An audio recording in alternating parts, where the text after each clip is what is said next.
Bonjour et bienvenue à votre chaîne AOB Immigration Canada. Aujourd'hui, nous avons le plaisir de recevoir M. Allouch Mohamed, consultant réglementaire en Immigration Canada, pour répondre à certaines questions reçues par nos chers abonnés. Bonjour M. Allouch, ça va bien? Bonjour M. Idrissi, bonjour tous les abonnés de la chaîne AOB Canada Immigration. Okay. Et bienvenue encore une fois. J'espère que nous allons répondre au moins à quelques-unes de vos questions qui sont très nombreuses actuellement. Très nombreuses, c'est vraiment intéressante, mais on n'a pas le temps de répondre à toutes les questions. Mais au fur et à mesure, on va essayer de répondre à vos questions. Ne vous inquiétez pas. Les questions que j'ai préparées pour vous, M. Allouch, ça va concerner le système de gestion électronique des demandes de la résidence permanente sur le plan fédéral qui est Entrée Express, et l'autre système électronique au niveau provincial de la province de Québec qui est Arima. Ok. Bon, on va commencer par la première question. C'est quoi le système Entrée Express? Écoutez, le système Entrée Express, comme son nom le dit, c'est un système qui gère les programmes d'immigration au Canada, mais qui concerne seulement, c'est-à-dire toutes les provinces et territoires, sauf celui du Québec. Donc, c'est un système de gestion de l'immigration électronique qui gère l'immigration canadienne actuellement.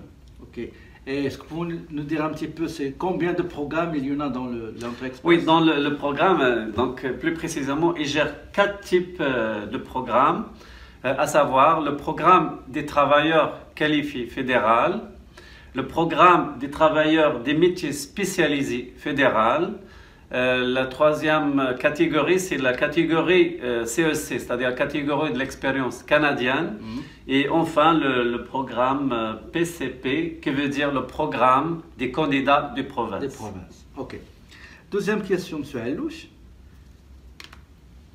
L'autre fois, vous nous avez parlé d'Arima. Maintenant, c'est quoi la différence? Qu'est-ce qui différencie les deux systèmes, Arima et Entrée Express?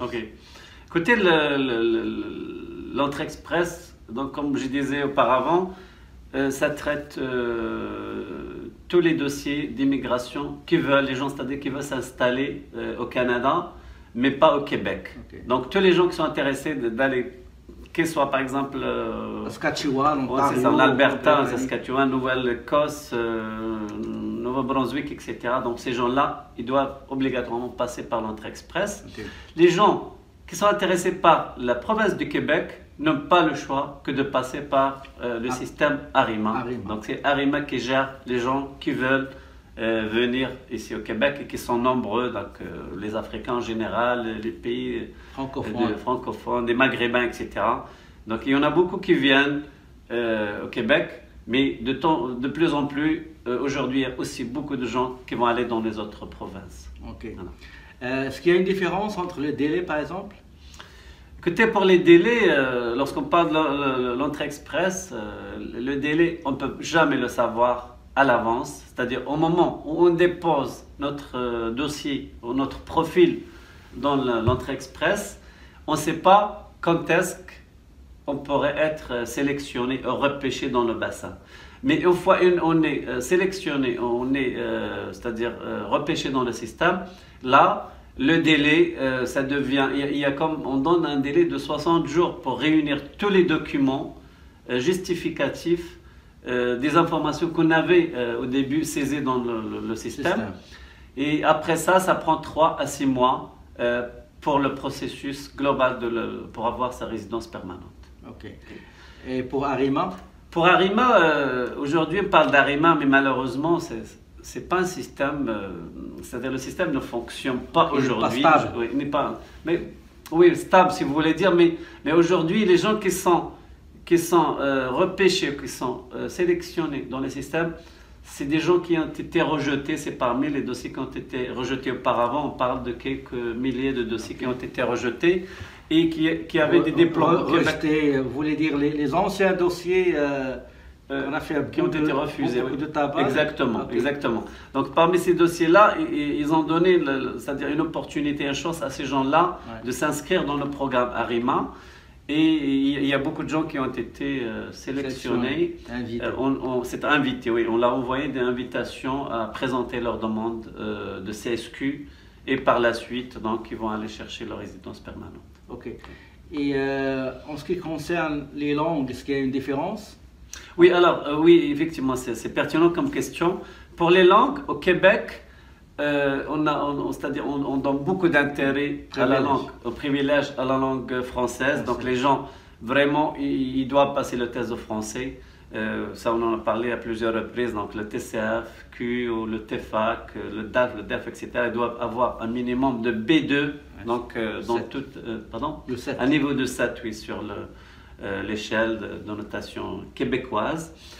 Et pour l'anglais, c'est un plus. Donc, les gens qui parlent anglais, donc aussi, c'est un plus, c'est un avantage. S'ils veulent venir au Québec, ça leur donne des points supplémentaires.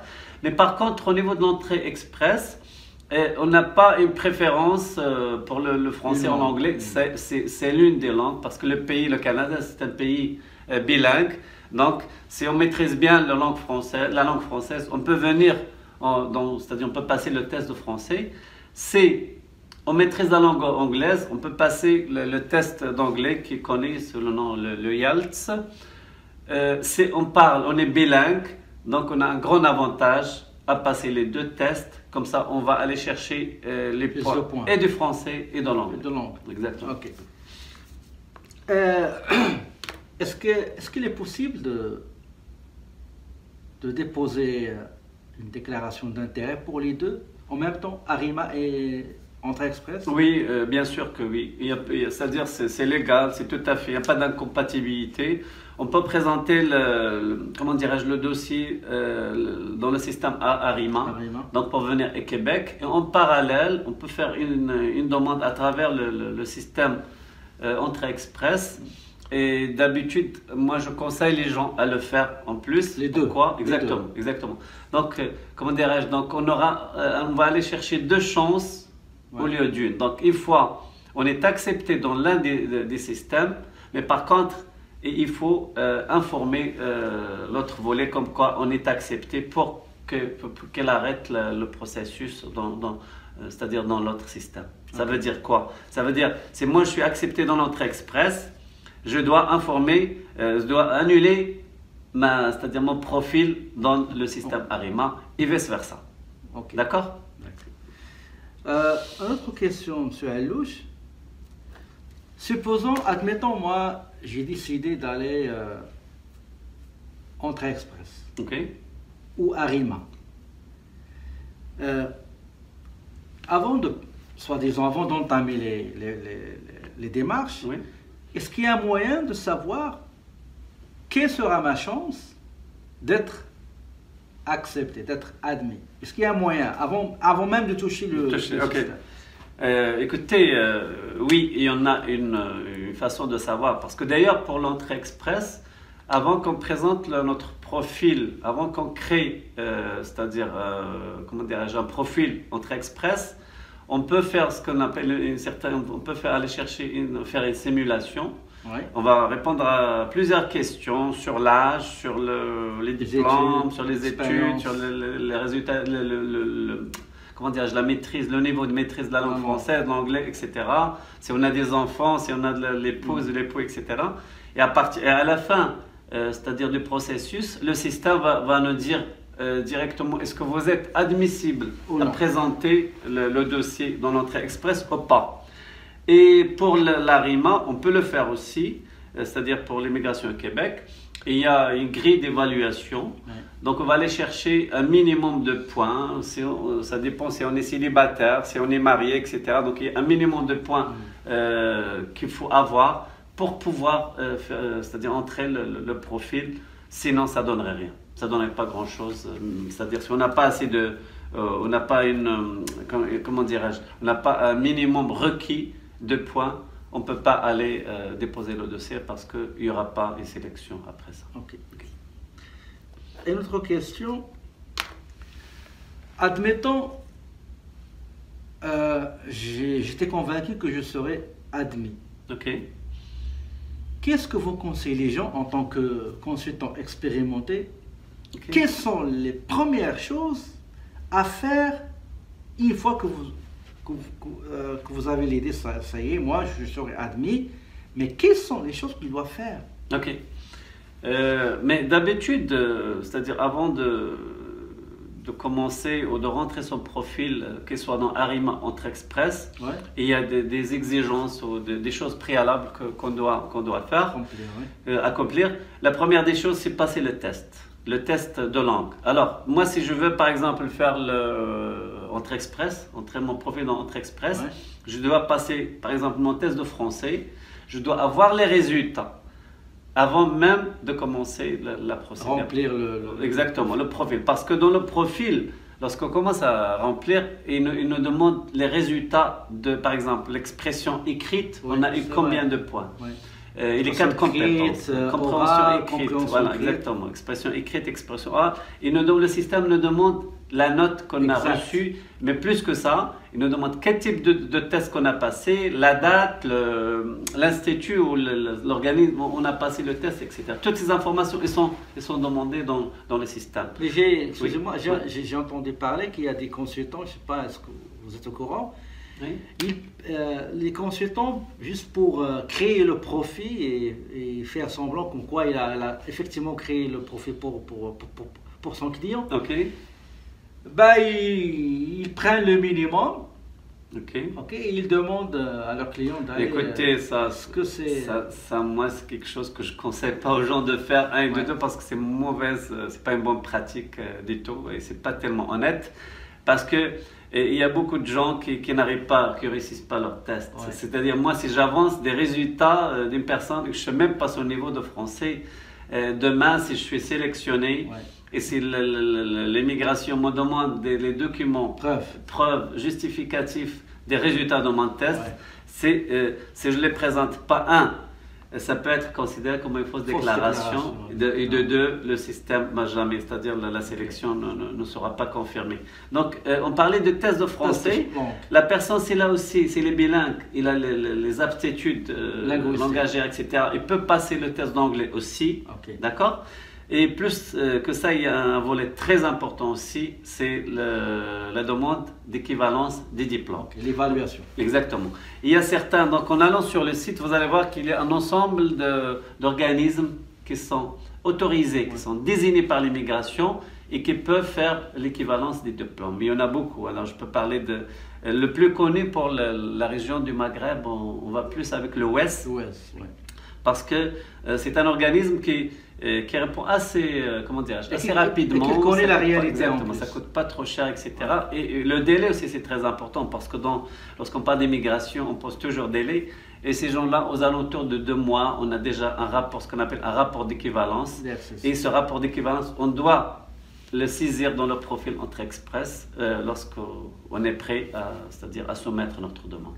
Pour vous, M. Alouche, un client qui vient vous consulter, la première chose que vous allez lui demander de faire, c'est l'évaluation des diplômes et les tests en langue. Et passer le test.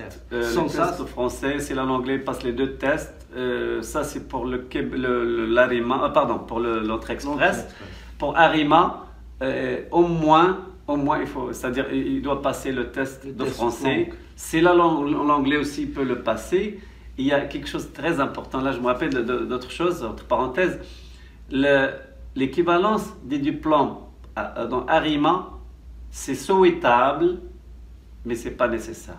Ça veut dire que si on a fait une évaluation de nos diplômes, une évaluation comparative de nos diplômes au Québec, là on ne le fait pas dans le Ouest, mais vraiment ça se fait au ministère d'immigration de Québec, c'est recommandable. C'est-à-dire, je le recommande à mes clients, mais ce n'est pas vraiment obligatoire. Parce que le score qu'ils donnent pour les diplômes, c'est on a une évaluation comparative, donc on compare un diplôme québécois et c'est plus facile d'aller chercher des points exacts. Alors que parfois c'est compliqué, il faut montrer les diplômes, etc. Est-ce qu'on a étudié en français, etc. Mais c'est recommandable qu'il aille aussi ce qu'on appelle l'évaluation comparative Des études faites des études au Québec. hors Québec, c'est exactement ça, à l'étranger. Si je vous ai bien compris, l'OS, ça ne fonctionne pas au Québec. Non, pas du tout. C'est très important à le signaler. Oui, exactement. Non, l'OS, ça ne marche pas au Québec. Vraiment, si on veut faire l'évaluation comparative, il faut la faire avec le ministère d'immigration de Québec, ce qu'appelle aujourd'hui le MIFI, c'est le ministère d'immigration, de francisation et de l'inclusion. C'est eux qui s'occupent de cette évaluation comparative, bien sûr, bien moyennant des frais, etc. Oui. Juste pour entre parenthèses, l'OS, c'est l'organisme qu'on a, c'est des abréviations World Education Service. Donc vous pouvez aller sur leur site internet wes.org. Okay. Et si j'ai pas les tests, vous n'allez pas commencer mon dossier? Non, pas du tout, jamais, jamais. Parce que je ne veux pas avancer une information qui n'est pas véridique. Qui n'est pas vérifiable. Exactement, qui n'est pas vérifiable. Fondable, défendable. Exactement. Il faut vraiment avoir les documents justificatifs avant de commencer à entrer les informations sur le profil de la personne. Maintenant, donc on a parlé des diplômes, évaluation, etc. Okay. Supposons, moi, j'ai 2 baccalauréats, j'ai 3 maîtrises, j'ai un doctorat, etc. Est-ce que pour l'évaluation des diplômes de mes études, oui, est-ce que je dois faire tous les diplômes ou bien juste le plus élevé? Écoutez, d'habitude, les notes sont données sur le diplôme le plus élevé. Exactement. Donc, on peut toujours aller, par exemple, si quelqu'un a un doctorat, il maîtrise, je sais pas, une licence, bien sûr, il a passé par ces étapes-là avant d'avoir son doctorat.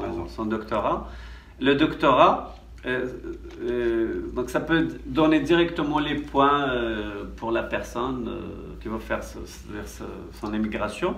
Mais par contre, étant donné, et je le répète, étant donné que le prix c'est la même, comme présente pour la personne, comme présente l'évaluation pour un diplôme, 2, 3 ou 10 diplômes, c'est le même prix. C'est-à-dire on ne paye pas pour chaque diplôme, etc. On paye un prix pour l'évaluation de la personne, etc. Donc moi, je suggère à mes clients qu'ils fassent ou de faire une évaluation de tous leurs diplômes. Pourquoi ? Parce qu'on ne sait jamais, demain ils sont au Canada, au lieu de refaire, par exemple, ils ont une maîtrise, ils ont une licence, peut-être ils trouvent un travail qui demande juste une maîtrise au lieu d'un doctorat. Et il a déjà, c'est-à-dire son équivalence qui est déjà prête, au lieu qu'il prenne le temps de payer, etc. pour faire. Parce que si tu fais aujourd'hui un doctorat et après tu veux faire une nouvelle demande, il faut payer de nouveau.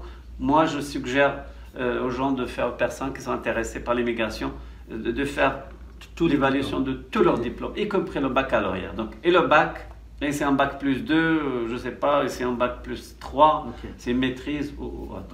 J'ai oublié tout à l'heure juste une petite question concernant les tests de langue. Oui. Supposons que j'ai fait mes tests en 2010. Est-ce que... Ah oui. Est-ce que c'est les tests de langue, ils sont valables pour 2 années. 2 ans. Oui, donc 2 années. C'est-à-dire c'est aujourd'hui, c'est-à-dire je rentre, c'est-à-dire je saisis mon profil Entrée Express. Je parle d'aujourd'hui, il ne faut pas que le test soit d'essuyer, soit ancien, de plus c'est-à-dire de 2 années, parce que sinon ça ne donnerait rien. D'accord? Et plus que ça, c'est-à-dire au jour où je serai retiré dans le système, si mon test dépasse les 2 années, il faut faire très attention avec ça. La personne, il doit s'y prendre à l'avance et passer le test avant qu'il soit, c'est-à-dire qu'il soit plus valable. Ça veut dire que je suis dans le système et mes 2 années ils sont déjà expirées. Là, il faut prévoir ça. Il faut que, c'est-à-dire le consultant, la personne elle-même, il doit passer un test à l'avance pour anticiper, parce que même si la personne est retirée après et sélectionnée, ils vont sûrement lui demander de passer un test et ça serait un délai supplémentaire. Donc il faut faire attention avec ça. Et si jamais par exemple je décide juste de dire le niveau minimum 7, j'entre cette information-là, ici cette information-là, et je fais des tests, je peux revenir actualiser mon profil. Oui, le profil, l'avantage dans un système électronique, c'est-à-dire d'immigration aujourd'hui, c'est qu'on peut faire à jour notre profil à n'importe quel mise moment. à jour, La là. mise à jour, on peut le faire. C'est réussi un test, c'est-à-dire moi je passe un test, je reçois des B2 partout en équivalence, je dis de 7 sur l'échelle, etc.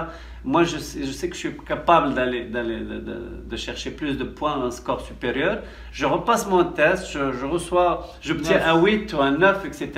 Donc j'ai intérêt à le faire et mettre à jour mon dossier parce que ça me permet d'augmenter mon score et ça me donne plus de chances pour être repêché ou sélectionné, etc. Et ceci, ça s'applique aussi pour les autres informations dans le système. C'est-à-dire, c'est moi, une naissance, par exemple. Une naissance d'un enfant, ça donne des points supplémentaires, pourquoi pas.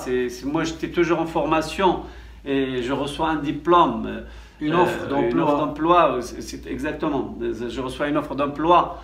Ça peut être aussi l'immigration d'un membre de ma famille au Canada. Donc, je peux le mettre à jour, etc. Donc c'est un système qu'on peut mettre à jour, mais de façon permanente. Ok. Tout à l'heure, vous avez parlé des catégories des travailleurs. Oui. D'après ce que je sais, c'est que le travail effectué, il faut qu'il appartienne à un ensemble de codification des professions. Ok. Donc, comment par exemple, moi, je peux savoir mon métier, quel est son code et dans quelle catégorie il appartient. Effectivement, parce que c'est une spécification nord-américaine un peu, surtout au Canada. Donc, parce que si je parle des pays du Maghreb ou d'autres pays, ils ne sont pas habitués avec ces codes de codification. Donc, pour savoir c'est quoi mon code, ou c'est quoi le code qui me sera affecté pour mon métier, donc je dois aller faire une recherche sur Internet, donc rentrer dans le CMP, le Code national des professions, classification nationale des professions. Là, on est rendu, je crois, à la version 2016. 1.1. C'est sa version 1.1, oui, exactement. Donc, c'est le plus récent. Et on va rentrer le nom d'un métier qu'on fait dans notre pays. Ouais. Et l'avantage qu'on a, parce que les métiers peuvent changer d'un pays à l'autre. Même l'appellation. Oui, ils nous donnent différentes appellations. Par exemple, je ne sais pas... Ça peut être comptable, et des pays où ça s'appelle, c'est-à-dire, je ne sais pas, technicien comptable, technicien comptable, ça peut être analyste comptable, ça peut être commis à la comptabilité. Donc, on va voir les autres appellations et si mon nom figure parmi les appellations, donc c'est correct, je prends le code de classification de 4 chiffres que je vais mettre dans mon profil, c'est-à-dire Entrée-Express. Et aussi dans Arima, parce que c'est le même code qu'on utilise pour le système, c'est-à-dire d'immigration Québec, Arima. Ok. Monsieur Alouche, comment on est informé qu'on a été sélectionné par on reçoit une invitation. On reçoit une invitation qui vient dans le système. Donc c'est une invitation par voie électronique? Électronique, oui. Okay. Comme c'est un système électronique, donc tout se passe via notre compte d'Entrée Express. Donc on va recevoir une invitation pour dire félicitations, vous êtes invité à déposer votre demande de résidence permanente. On nous donne un délai de 60 jours et dans ces 60 jours, on doit prouver, on doit justifier tout ce qu'on avait rentré dans le profil. Et lorsque je dis tout ce qu'on avait rentré dans le profil, ça veut dire y compris l'âge. C'est-à-dire, moi, si j'ai un âge de 30 ans, les documents doivent, mon extrait de naissance, mon passeport doivent justifier qu'effectivement j'ai 30 années. Si j'ai une maîtrise, je dois présenter mon diplôme de maîtrise, telle spécialisation, mon expérience de travail. Si j'ai avancé comme quoi j'ai 3 années d'expérience, je dois, etc. Mon résultat de langue, le test, combien si j'ai reçu un 365 points sur 400 par exemple dans l'expression orale, ça doit figurer sur l'attestation de test. L'anglais, c'est la même chose. Si j'avance que j'ai un enfant, je suis marié, etc., l'extrait de mariage, les documents aussi demandent même d'autres documents qui ne sont pas bien sûr les antécédents judiciaires, le rapport médical, la visite médicale, etc. Donc tout ce document doit être rassemblé, réuni et transmis dans les 60 jours après le jour c'est-à-dire après le jour de la réception de l'invitation. Et d'après votre expérience, oui. 60 jours, normalement, c'est un délai qui n'est pas long. C'est-à-dire, est-ce qu'il est suffisant? D'après mon Vous expérience, avez évoqué toute une liste de documents préparés. D'après mon expérience, les gens arrivent à le faire en 1 semaine, ou 2 semaines maximum. C'est quoi le secret? Mais parce que les gens, ils ont tout préparent tout à l'avance, ils préparent les documents. Peut-être ils ont été bien conseillés. Non, conseil 1 et 2, c'est des gens qui sont...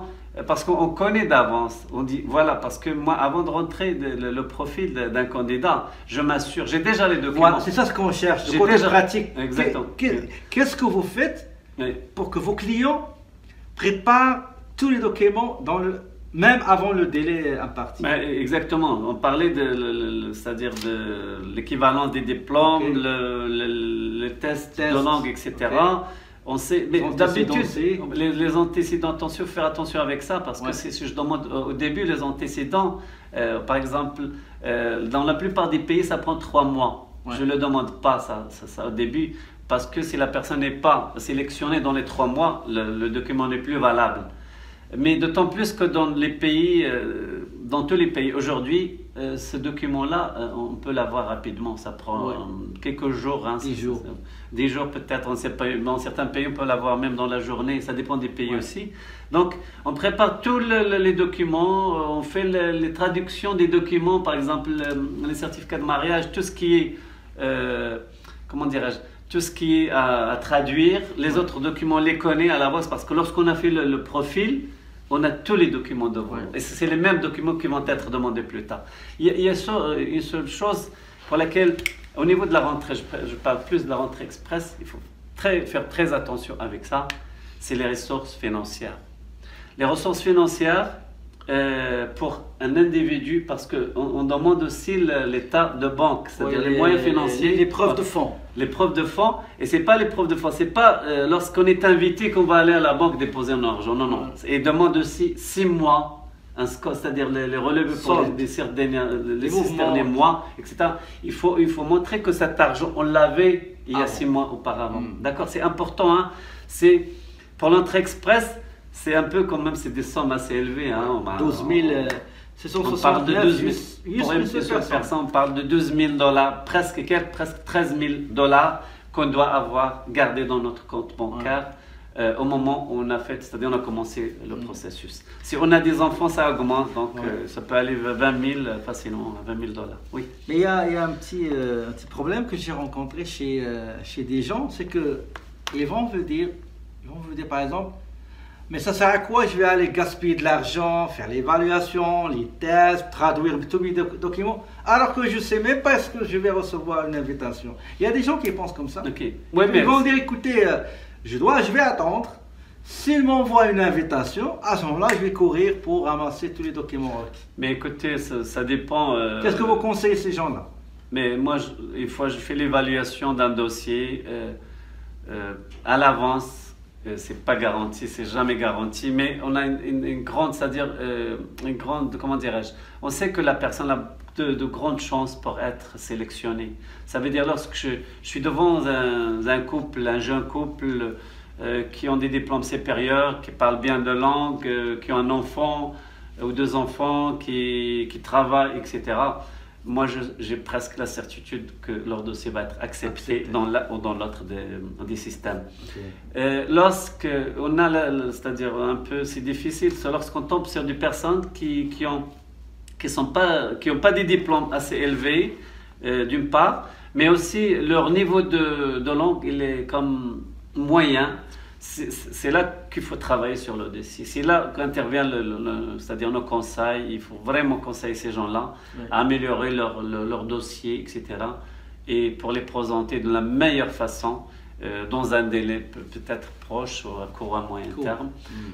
Mais c'est vraiment ça. Mais pour certaines personnes, vraiment, c'est au début, en faisant l'évaluation, on sait d'avance que c'est ces gens qui vont être sélectionnés assez rapidement. Ok. D'accord. Généralement, la sélection des gens, comment ça se fait chez Arima et Entrée Express? Ok, pour Arima, c'est ce qu'on appelle le SCG, je crois, oui, le SCG, c'est le système de classement global. Alors, c'est vraiment, ça se fait d'une façon électronique, c'est dans le bassin, c'est une base de données. Donc, c'est dans le système, ça se fait automatiquement. Donc, c'est même pas des êtres humains qui sont derrière, qui font la sélection.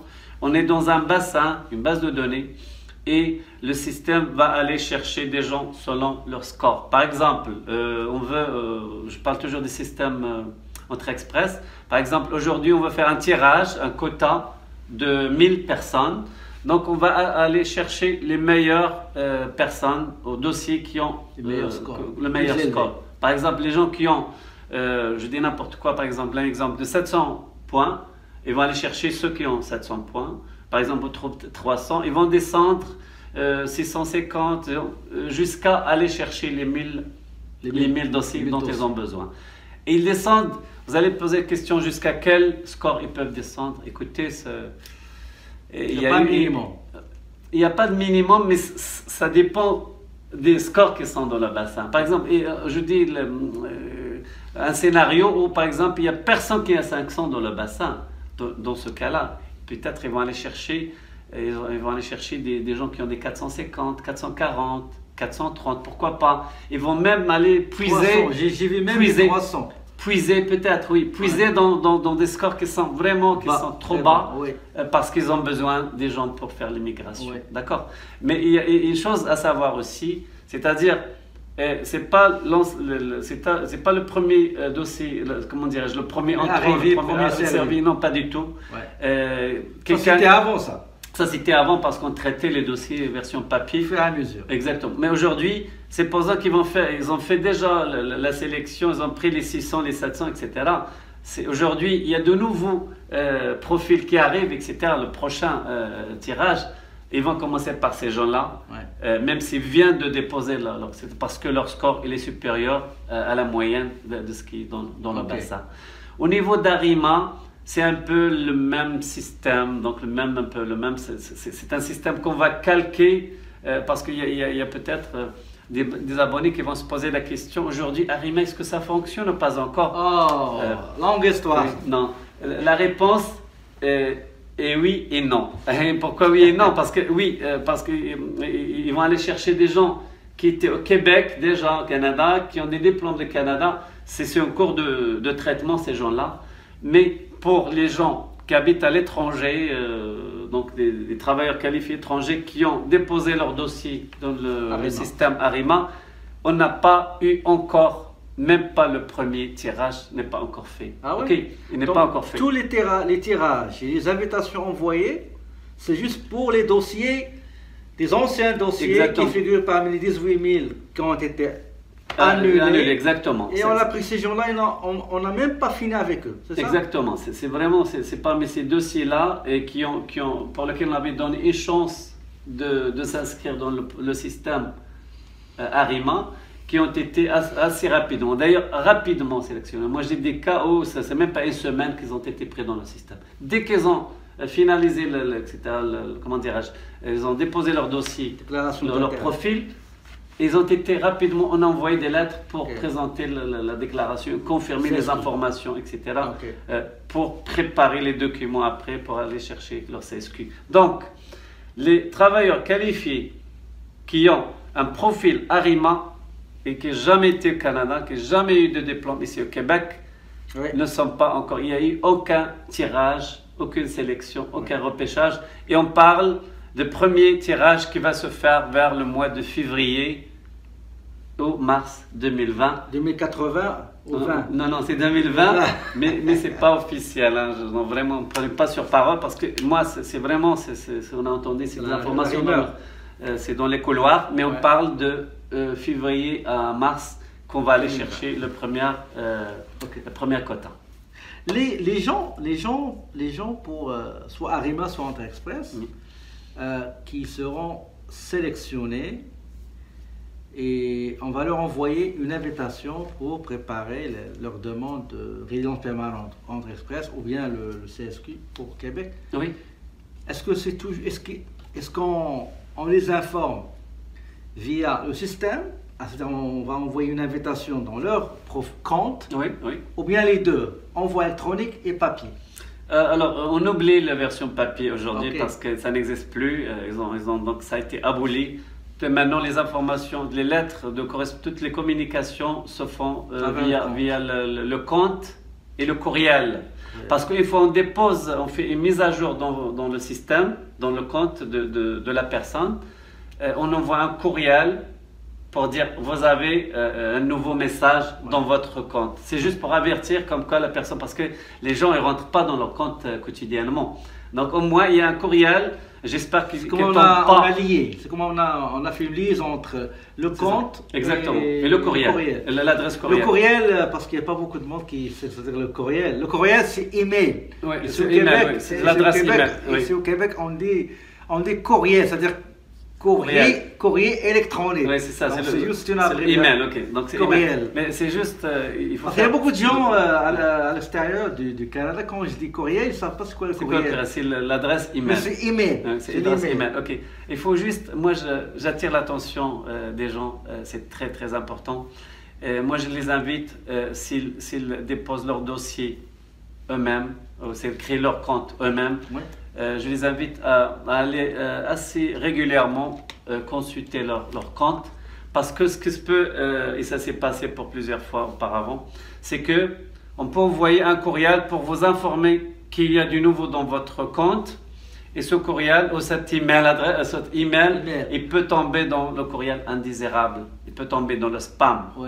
Et si vous ne vous rendez pas compte, il vous donne un délai pour préparer les documents. Si vous ne regardez pas votre compte et vous n'avez pas reçu votre courriel parce qu'il est parti dans le spam, dans le courriel indésirable, écoutez, ils ne veulent rien savoir. L'immigration, ils ne veulent rien savoir de ça. Ils veulent dire même, c'est votre responsabilité, de vérifier, de checker, de vérifier votre courriel, de votre courriel de spam, c'est-à-dire indésirable, mais aussi de consulter votre compte de façon assez régulière.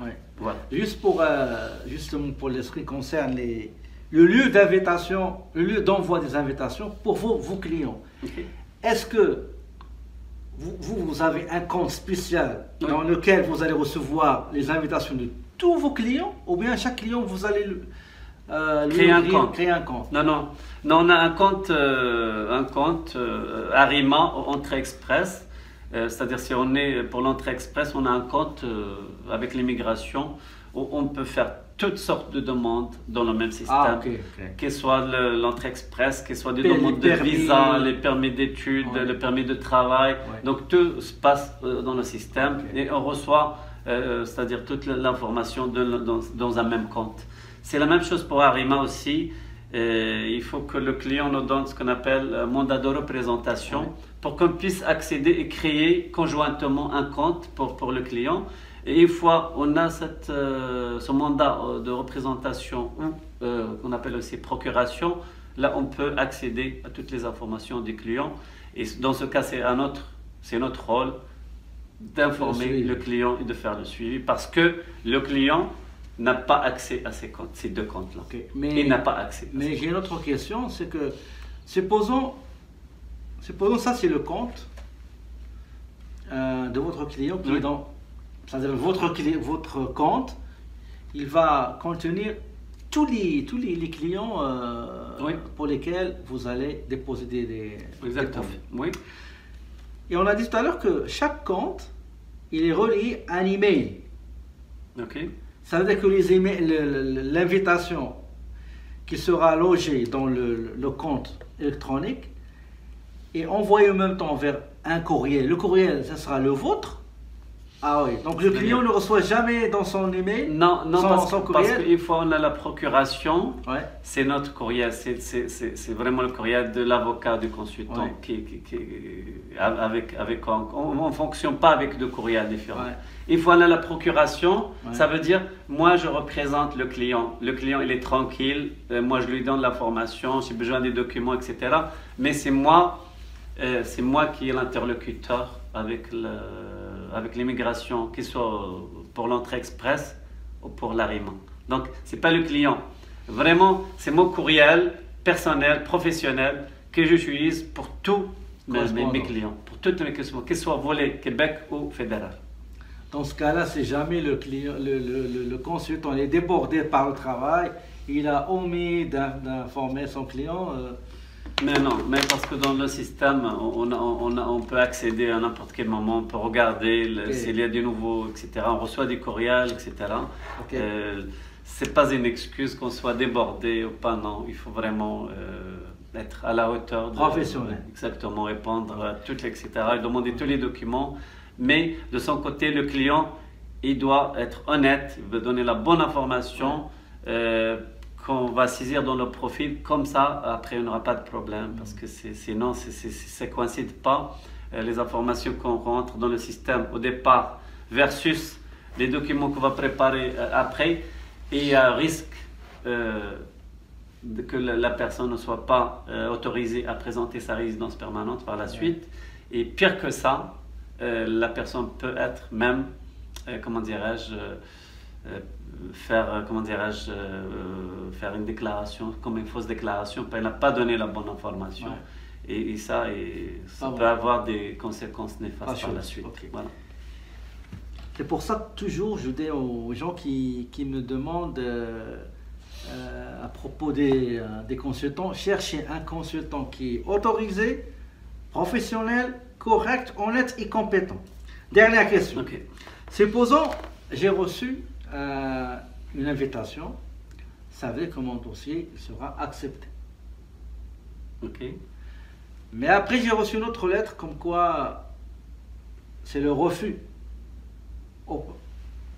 En premier, j'ai reçu une acceptation. Okay. Et après, j'ai reçu un refus. Qu'est-ce qui explique ce changement de décision? Ok, mais je crois que c'est un peu en relation avec ce qu'on vient de parler. Donc, c'est-à-dire, vraiment, lorsqu'on présente un profil, il faut être honnête, il faut donner la bonne information. Ouais. D'accord? Donc, c'est aujourd'hui, je présente un profil, c'est juste pour dire, ah oui, ça me permettrait d'aller chercher plus de points, etc.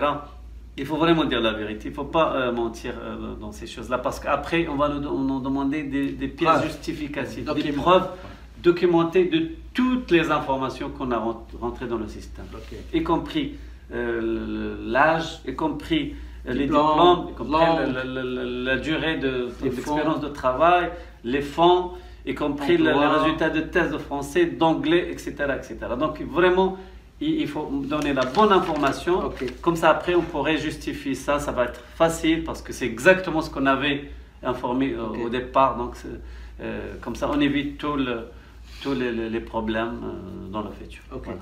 Bah, écoutez, c'est tout ce que j'ai aujourd'hui pour vous. On va remercier beaucoup pour votre disponibilité, votre temps. Et on espère vous revoir encore une autre fois. Inch'Allah. Merci, mes amis. Et mes chers abonnés, merci pour votre attention. J'espère que cette vidéo sera utile. N'hésitez pas à nous envoyer vos questions. Et ça sera avec un grand plaisir de les poser à notre aimable consultant réglementé, M. Allouche. Et d'ailleurs, toutes ces coordonnées se trouvent dans la boîte de description de la chaîne AOP Immigration Canada. Merci pour votre attention. D'ici une nouvelle capsule, je vous souhaite très belle journée et je vous dis, mes amis, à la prochaine. Merci beaucoup et à très bientôt.